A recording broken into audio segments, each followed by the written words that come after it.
Hey, Steve Gamache here with another Chef Knives to Go quick look product review, and this time we're checking out a blue number 2 knife. This is the Kohetsu Yo or Western handled blue number 2 Nakiri, a 165mm knife.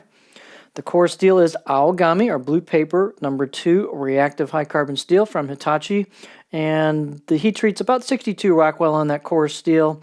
And the cladding is kind of a soft stainless, so this is a 3-layer sandwich with soft stainless on either side of that core steel. The cladding line is there, but it's very faint even in person, so it's going to be hard to show that to you on video. The weight on the knife is 6.9 ounces or 196 grams, so these are fairly stout knives. The blades are stiff, very stout. These kind of scream Pro Kitchen to me. The edge length is around 160mm to the curve here in the front, and then the overall length about 11¼ inches. Spine thickness itself is about 2.5mm, and it pretty much just keeps that throughout. Thins up just a touch towards the end of the blade. But again, these are stout and stiff knives. The blade height is about 49mm at the chin or the heel of the knife, and then about pretty much the same right in the middle as well. The handles, nothing fancy, just a good basic black pack of wood, which is a stabilized wood product. You can see the screened on kanji with the steel labeled there.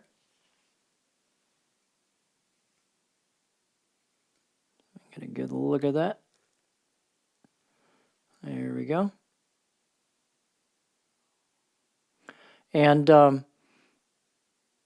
so the fit and finish is good on these. It's got a little bit of rounding on the spine, a little bit on the choil back of the blade.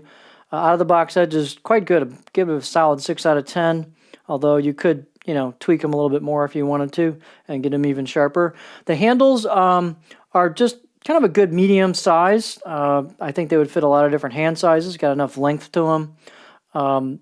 The corners or edges are kind of a little bit more squared off versus rounded, like let's say a Takamura knife. But they're still pretty comfortable in the hand.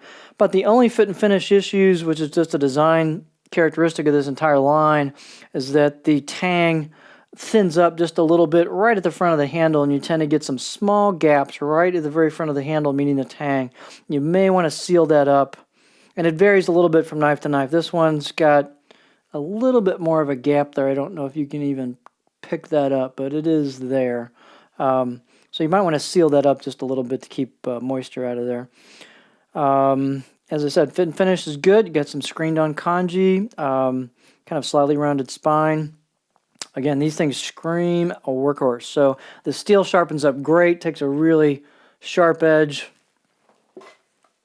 I will say the cladding on these, it's said as stainless, but in kind of practice, it does stain, almost like a semi-stainless. So expect you might get some staining on the cladding, and it's pretty soft too. So these things are going to be showing some wear. It's a tool, so these are going to show some scratches, show some wear. This is the nature of the soft cladding. Pretty common on soft cladding knives like these.